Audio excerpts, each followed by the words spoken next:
Hey, it's Mark Lanier with your video thought for the day. I'm excited to talk this week about various women in history. It's Women's History Month, the month of March. And it is a wonderful opportunity to focus in on some real specific people with real specific stories. So let's get right to it. Today, I want to talk about someone that I first came across when I was in, I think it was middle school, but it may have been high school, where we read The Hiding Place by Corrie ten Boom. Corrie ten Boom grew up in the Netherlands, and she was born there in the late 1800s. And she grew up in a very devout Christian family. They were Dutch Reformed as a branch of Christianity of which they belonged.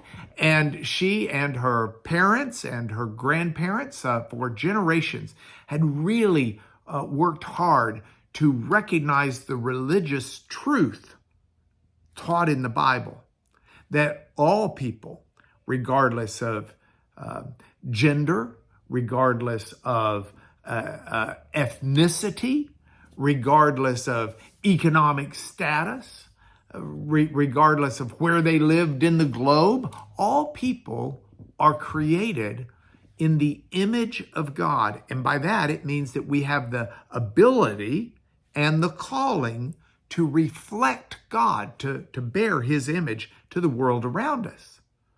And that means that everybody's got an inherent value, the same inherent value. So when World War II rolled around, it was only natural that Corrie ten Boom and her father Casper, her sister Betsy, and others in her family, they worked hard to hide from the Nazis Jewish people who were trying to escape the persecution.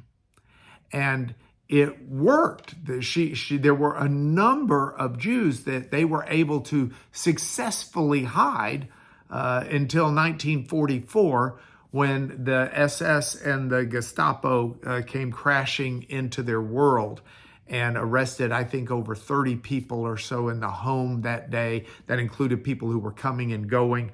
But the work that Corrie ten Boom had done using her cover as a watchmaker in her father's shop had saved the lives of so many people. Ultimately, her dad died like 10 days after the arrest.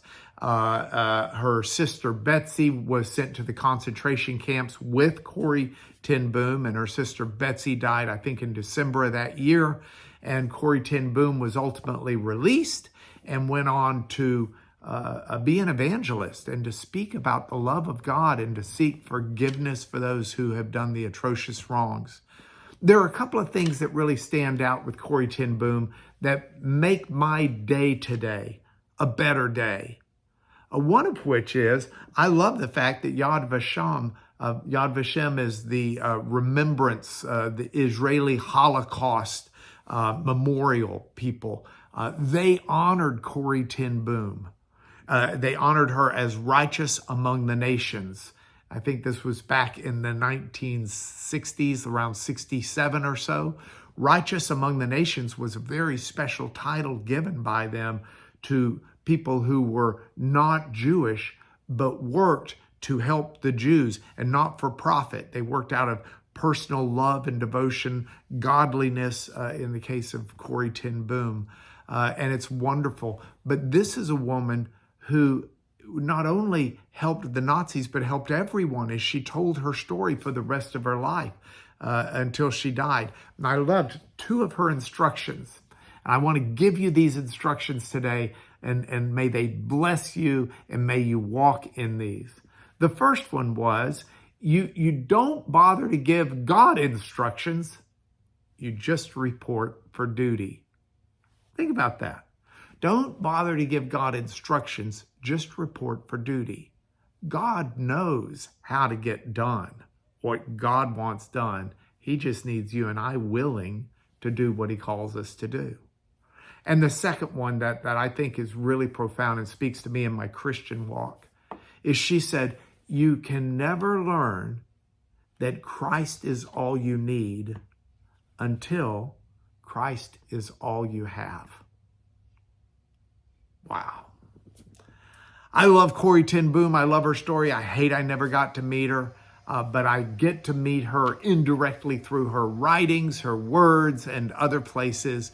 I honor her today, and I hope that we all honor the God who made her who she was.